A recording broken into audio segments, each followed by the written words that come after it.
Hi, my name is Steve Murphy, and welcome to the Insider Exclusive. Today we are featuring Stacy Phillips, one of America's finest divorce attorneys in our series, America's Finest Trial Lawyer Series. Stay tuned, you're going to like this show. Dating is very different than life. How many times do we know of people who have affairs and it's all sexy and wonderful, and then they get married and they have to pay the bills and the thrill goes away because reality and fantasy are two different things. You'd rather have people who like each other and love each other working through issues rather than people who now hate each other trying to work through the issues. It is really easy and quick to get married. Sure. And the divorce process takes forever. If people don't grow together and maintain their contract with each other, that unwritten contract, or rewrite that contract together, they'll split up.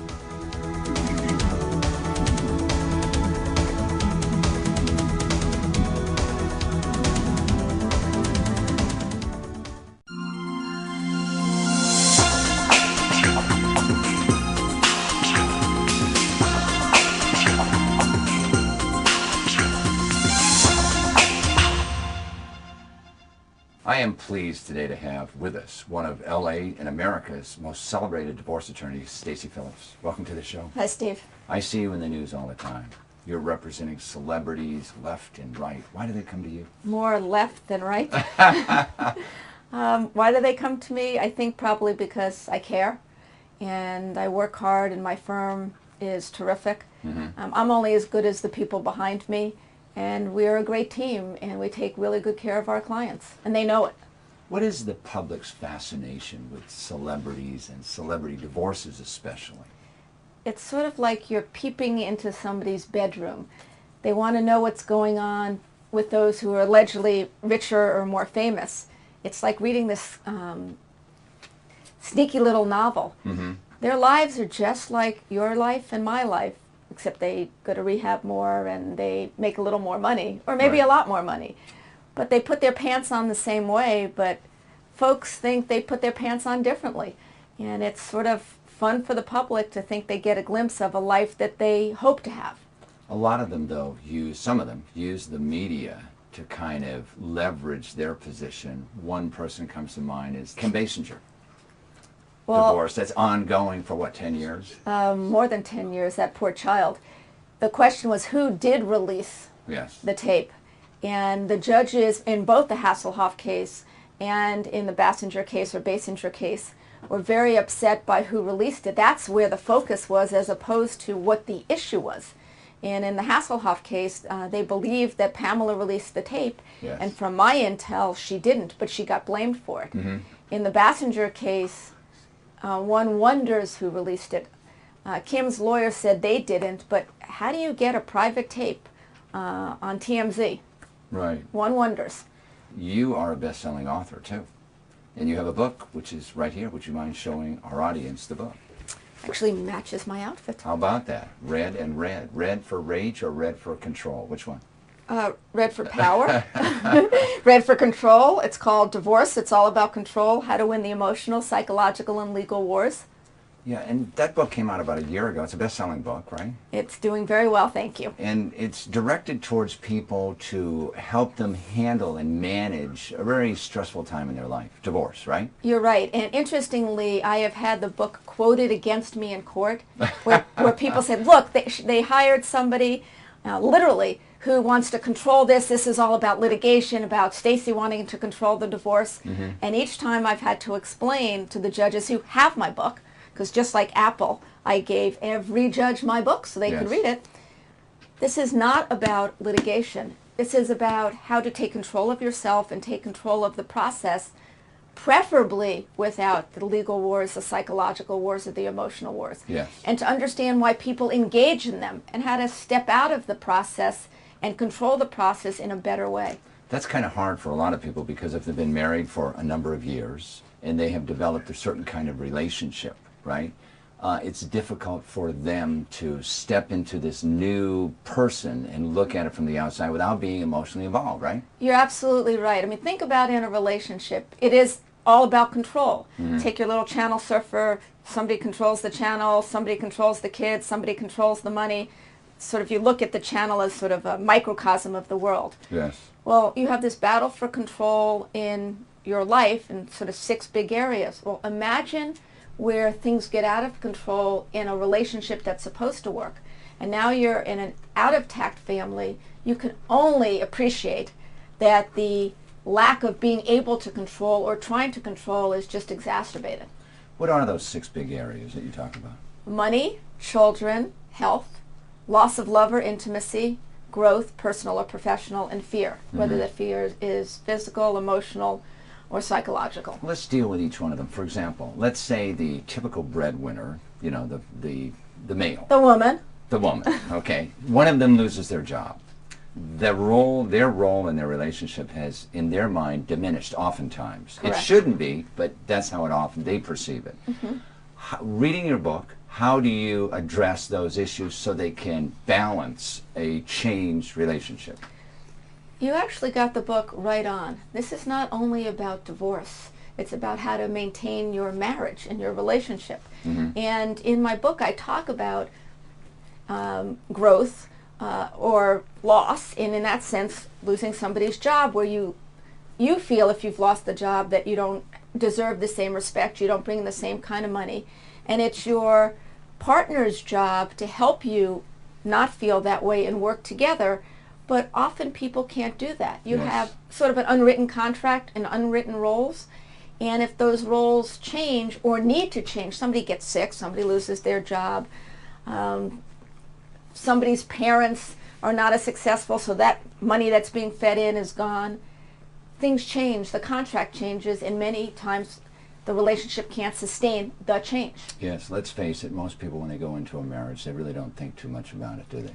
No. They really don't analyze what their role should be, right? I actually had a discussion with one of my colleagues yesterday, an idea for a new TV show, which is interviewing folks, okay, now somebody's going to steal our idea, of how to... But you're attached to it, aren't you?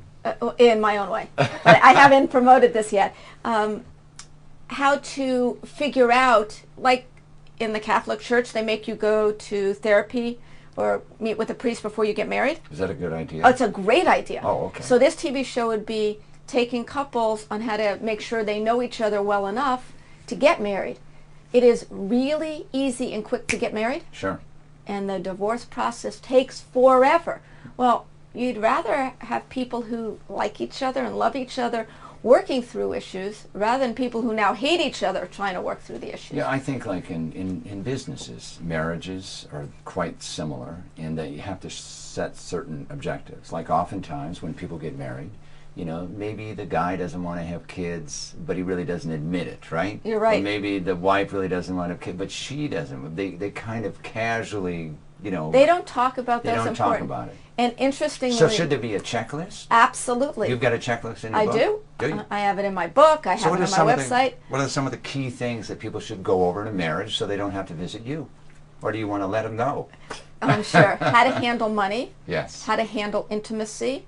Okay, let's one at a time. How to handle money. Let's talk about that. What do you mean by that? Who is going to pay for things? Are you a spender or are you a saver? Yes. You can only imagine the discord in a relationship when somebody has their last penny and the other's favorite therapy is to go to Neiman Marcus. Right. Or Target. Okay. So how you deal with money, how you handle money, your sex life, how you deal with intimacy. I used to tell the story when I was much younger. How do people handle being ill? When you're sick, do you like somebody to pat you on the head and bring you chicken soup and fawn all over you, or do you want to be left alone? Well, if we're in a relationship and I like to be fawned all over and I do that to you and you just want to be left alone, I'm trying to love you the best way I can, but it's coming across to you as the opposite of what you want. Kind of an invasion. Yes, so you need to talk about it. Yeah.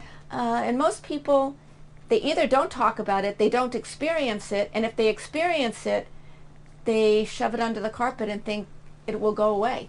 And it doesn't. Things only get more exacerbated, especially when you have children, a mortgage to pay, responsibilities. Dating is very different than life. Yes. And how many times do we know of people who have affairs and it's all sexy and wonderful, It's escapism. Right, and then they get married and Yeah. they have to pay the bills and the sex life goes away and the thrill goes away Right. because reality and fantasy are two different things, which So- goes back to your celebrities. Yeah. And they're all in the news, which doesn't help matters, does it? No, and they often meet each other on the set in a movie where Yeah. they're acting out on the screen a fantasy, and then they think that relationship in the script becomes the relationship in real life, and it rarely does. I thought of you the other day when I saw the cover of the latest National Enquirer, and it had Britney Spears on the cover. And it had a picture of her 2 kids, and it had a picture of her, I think, partying or clubbing or something. And I think the headline was, oh, these 2 poor kids, something like that.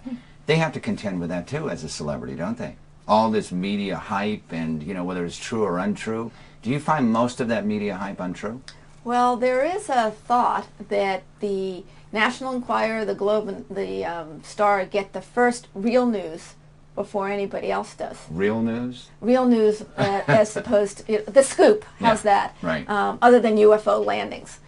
But yes, the celebrities do have to deal with it. And since Yeah. I've been involved in many of these types of cases, I know the spin on the spin. Yes. I know what the truth is. I know what the fantasy is and what the media is doing. And that's part of the challenge when you represent celebrities, is managing the media so you get more of the truth out. But then you have the PR people who believe, many of them believe, all PR is good, whether it's good or bad. So As long as I know one celebrity believes that as long as she doesn't look fat, all PR is good.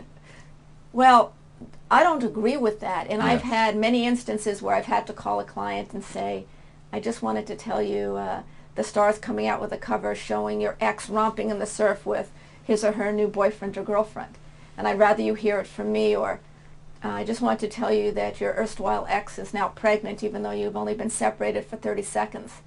Or your erstwhile ex, it's going to be revealed that he or she had an affair. I wanted you to hear it from me first, so you didn't see it on the newsstand. But as celebrities, they're kind of used to this, aren't they?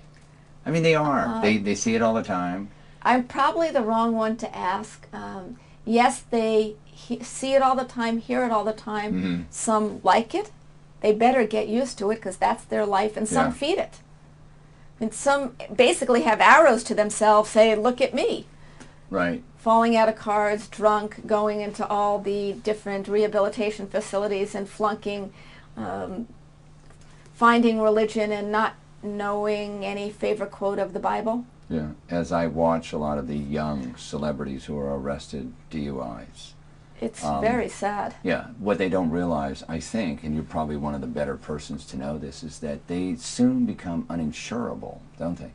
Become uninsurable. For film projects and a whole bunch, because they're undependable. That is correct. You know, there was that old song, what was it, Call Me Irresponsible, Call Me Undependable, and they don't understand that. Do you serve also as a kind of a life counselor to some of these people to get their act together because it's going to cut into their dollars? You're absolutely right. I do, and some of my clients say, you're better than my therapist, and my response is, I was not educated in that area, and I'm too expensive in that area. You're a certified family specialist, aren't you? Family Family law law specialist, aren't you? So Yes. that kind of covers that, doesn't it? But when I see celebrities who are really going down the tubes, Yes.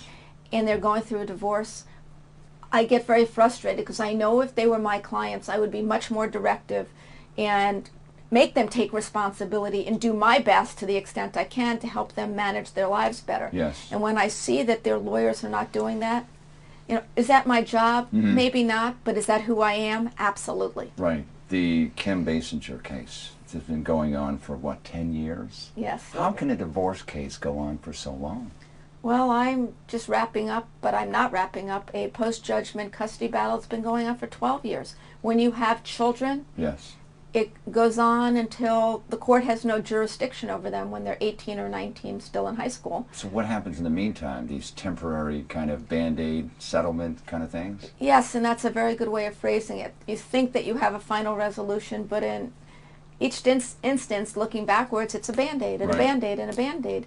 As kids get older, and at some point the kids want to say to their parents, get a life. Yeah. You guys figure it out. Leave me alone. Right. And in most of those instances, those kids are really at risk.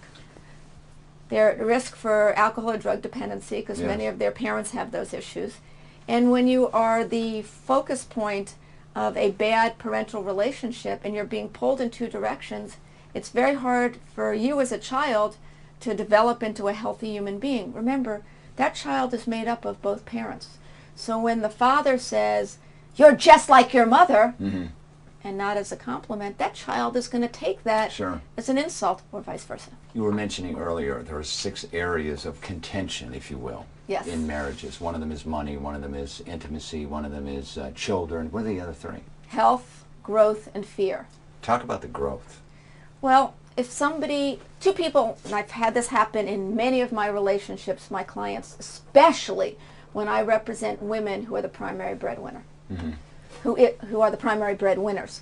You have 2 people, they're young, they're out of college, they both starting careers, and they're both clipping along, and then one just takes off, and the other becomes a couch potato. And that wasn't their deal. Their deal was they were going to grow together. And if it is the woman who takes off and the guy who becomes a couch potato, society doesn't accept that. I don't care if this is 2007. Yes. Society still doesn't accept that unless it's by choice. So the woman becomes the most successful business person, head of this, head of that, chairman of the board of this, president of that, beautiful, great mom. And the guy stays home, plays tennis, eats bonbons, gets fat. And when they split up, the wife is going to have to pay spousal support or alimony, depending on your state, is going to have to pay child support, stands to lose custody because the dad is home. Not that the dad took care of the kids, because there's the nanny. Yes.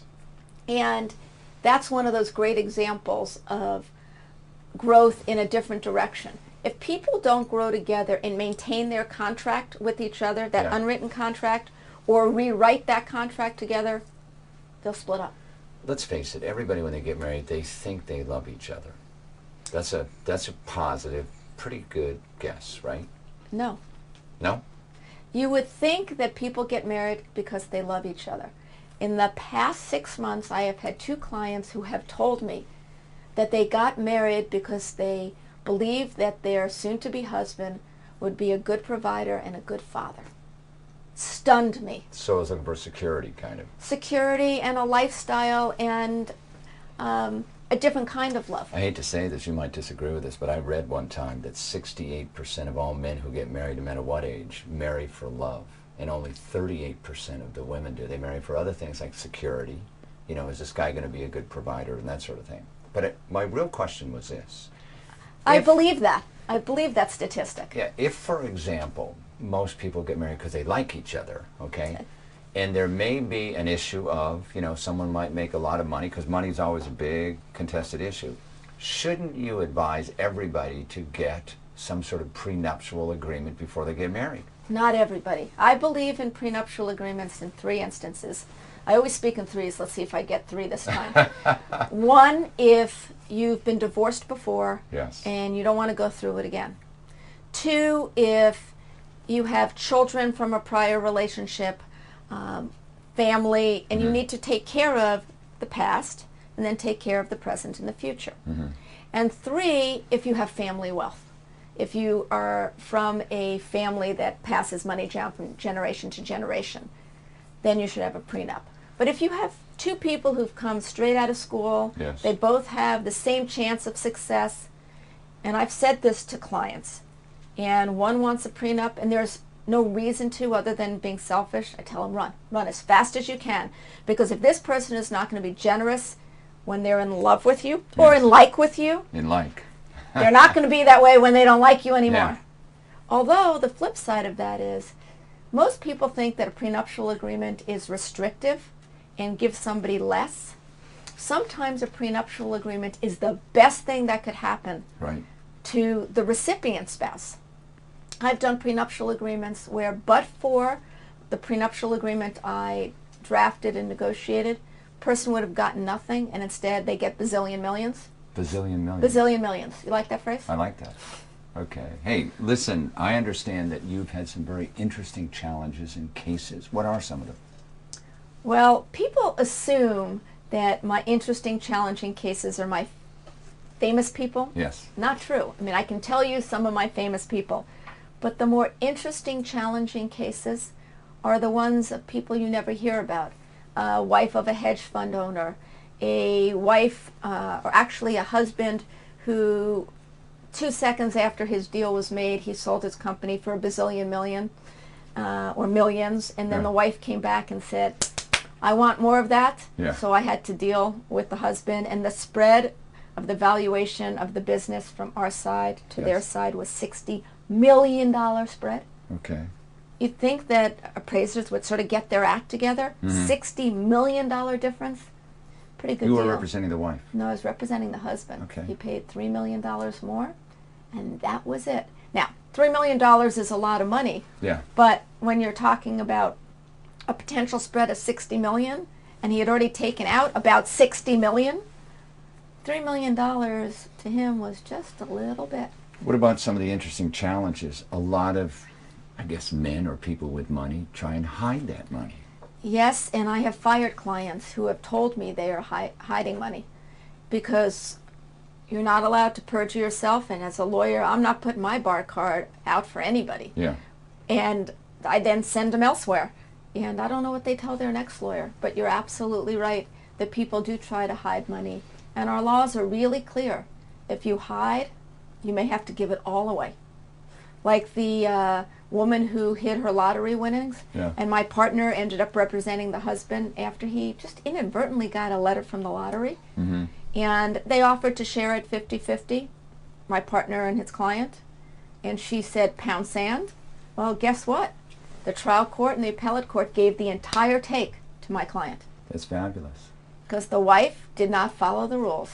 When a little greedy. When I interviewed you before, I remember you had a phrase called scorched earth. Scorched earth, yes. Yeah. You are willing, when you represent a client, to take it all the way, but you don't necessarily start out that way, do you? You're absolutely right. I have clients, and actually I have colleagues who believe they're a gladiator at all costs. I don't. And if you read chapter 4 of my book, you will see that I believe that my job is to be a partner with my client, educate them, to tell them what I think, to assist them, and to be their champion. But not every case is scorched earth.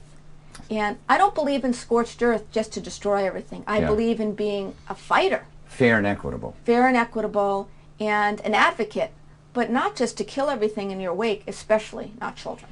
I have a friend of mine who's going through a divorce, and he threw his wife out of the house with the kids, and he said, I paid for this house, so, you know, I'm going to live in it. And I said, well, that's not really right, because in the state, in any state, the wife, she was a homemaker, she has an equal right to everything. I mean, she made you happy for some number of years. You tell your clients that too, don't you? Well, I mean, the law does too, doesn't it? And actually in California, he could not throw the family out of the house unless there was violence or the threat of violence, or a prenuptial agreement that provided that he could throw them out.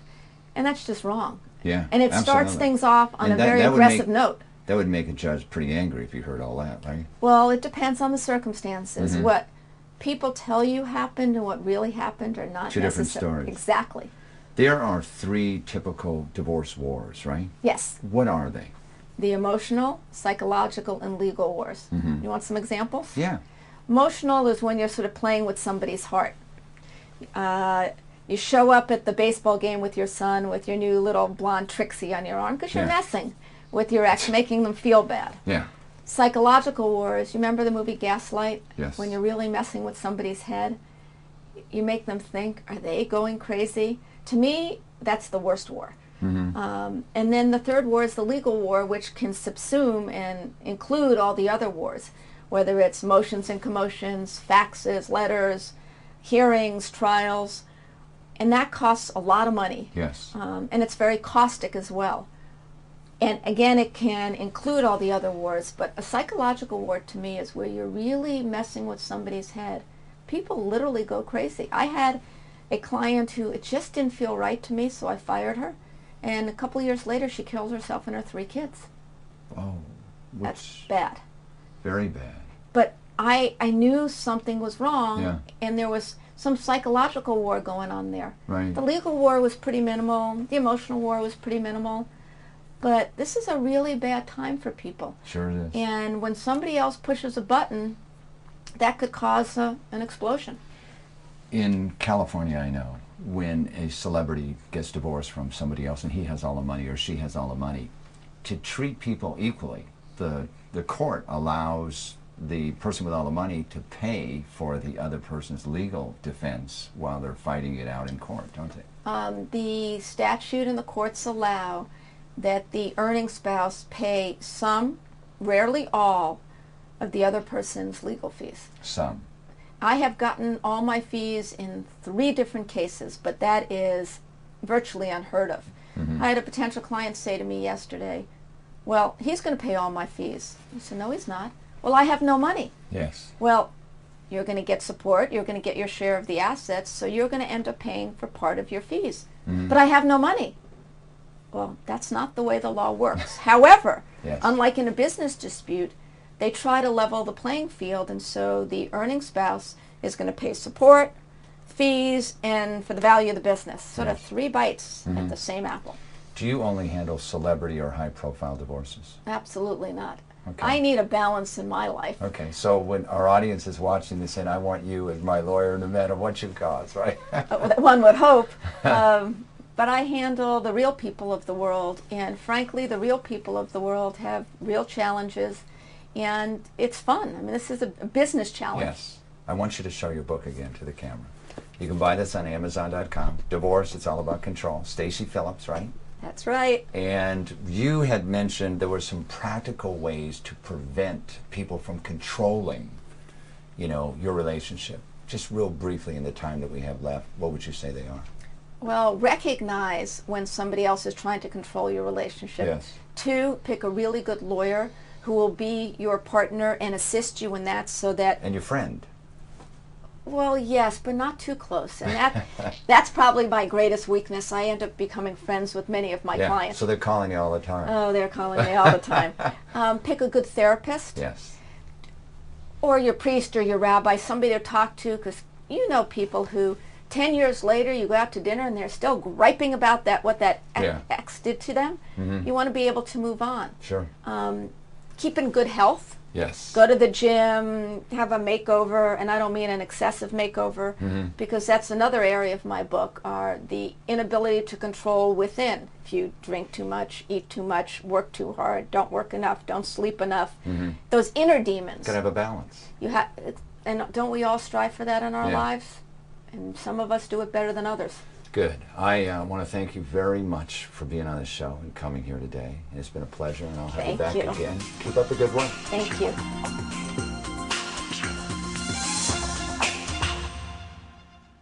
Thanks for being with us, and you can catch more of these shows at www.insiderexclusive.com. We'll see you next time.